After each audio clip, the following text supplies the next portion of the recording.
Hello guys! Welcome po sa aking cooking vlog. So ngayon nga po ay gagawa ko ng homemade pizza. Napakasimple nga lang po nito guys. At ganoon din yung mga sangkap na gagamitin. So nag-crave nga kami sa pizza. Ngunit matagal pa bago yung sahod. Tamang-tama namang kakapanood ko lang ng paggawa nito sa TikTok. Kung nagtitipid kayo ay pwede nyo itong gawin sa bahay. Halos magasing lasa rin naman sila ng pizza.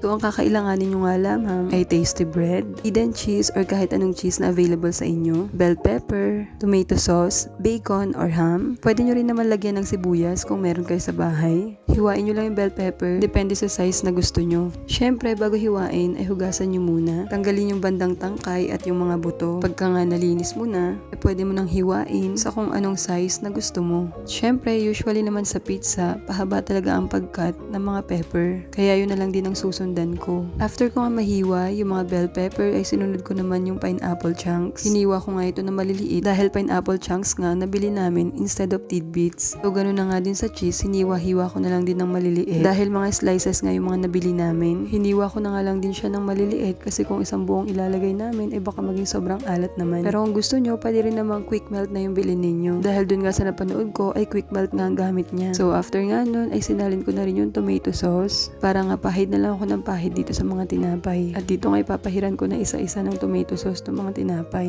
At lalagyan ko na rin ng small amount ng toppings para isasalang ko na lang. By the way nga pala, pwede nyo rin siyang gawin sa pan, sa kawali. Kailangan lang ay medyo mahinang apoy ang gamit nyo para hindi masunog yung ilalim. Ganun rin kasi yun sa napanood ko. Gumamit nga lang siya ng kawali sa pagluluto. May mga ilan nga rin pala ako napapanood na ginagamitan nila ng itlog yung pagluluto nila ng homemade pizza. At dahil wala na nga kaming stock ng itlog dito sa bahay, kaya hindi ko na siya nilagyan. Small amount nga lang ng cheese ang nilagay ko para hindi maalat. Tapos sinunod ko nang ilagay yung bacon. Tag-3 piraso nga lang yung nilalagay ko kada tinapay kasi medyo malalaki ito. At after nga nyan, bell pepper naman yung ilalagay ko. Mga siguro 3 piraso na lang din. Sunod nga nito ay yung pineapple tidbits. So ayan, tapos na yung isa. Gagawa ulit ako ng panibago. So paulit-ulit lang naman yung proseso nito. Kaya napakadali lang talagang sundan. Gagawa na nga ako ng 4 na piraso para yung una kong isasala. Dahil kasya naman yung 4 na tinapay sa loob. Ganun nga lang kasimple. Panoorin nyo nga muna tong video na to dahil ako'y napapagod na mag voice over.